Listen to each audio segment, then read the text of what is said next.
చెప్పిండ్రు. ఇవాళ ఈ దేశం యొక్క ఆర్థిక పురోగతి మన విద్యాశాఖలో ఉన్నది. ఈ విద్యాశాఖనే భవిష్యత్తు విద్యార్థుల యొక్క భవిష్యత్తును తీర్చిదిద్దవలసిన మీ సిబ్బంది ఈరోజు ఆ బాధ్యత తీసుకొని తెలంగాణ నిర్మాణంలో భాగస్వాములు కాబోతున్నారు.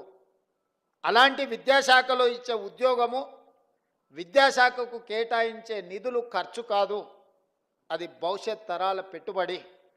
అందుకే తెలంగాణ రాష్ట్రంలో మొట్టమొదటిసారి 21,650 కోట్ల రూపాయలు విద్యాశాఖకు కేటాయించి విద్యకు మా ప్రభుత్వంలో ప్రాధాన్యత ఉన్నదని చెప్పి మేము ప్రయత్నం చేసినాం. 10 సంవత్సరాలు డిఎస్సి నోటిఫికేషన్లు ఇవ్వకపోవడం, ఇచ్చిన పరీక్షలు రాయకపోవడం, పరీక్షలు రాసిన ప్రశ్నాపత్రాలు జవాబు పత్రాలు జిరాక్స్ సెంటర్లలో అమ్ముతుంటే వాటన్నిటిని పక్కన పెట్టి టెట్ పరీక్షలు నిర్వహించడమే కాకుండా డిఎస్సి నోటిఫికేషన్ ఇచ్చి 55 రోజులలో మా అధికారులు పరీక్షలు నిర్వహించడం, ఫలితాలను ఇవ్వడము, నియామక పత్రాలను అందజేయడం కూడా 55 రోజుల్లోనే 11,000 పైచిలకు ఉపాధ్యాయులను నియమించిన చరిత్ర తెలంగాణ రాష్ట్రంలో మన ప్రభుత్వానిది, ప్రజాపాలనది. అదేవిధంగా 15-20 సంవత్సరాలు టీచర్ల ప్రమోషన్లు రాలే, 10 సంవత్సరాలు బదిలీలు జరగలే.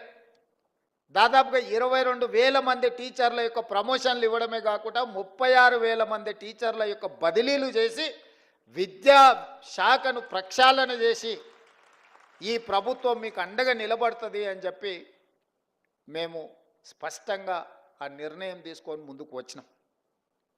అదేవిధంగా ఈరోజు తెలంగాణ రాష్ట్రంలో విద్యాశాఖ కొంత నిర్లక్ష్యానికి 10 సంవత్సరాలు గురవడం వల్ల దేశంలో ఉన్న రాష్ట్రాలలో అట్టడుగు నుంచి లెక్క పెడితే 2వ రాష్ట్రంగా 3వ రాష్ట్రంగా ఉన్నాం.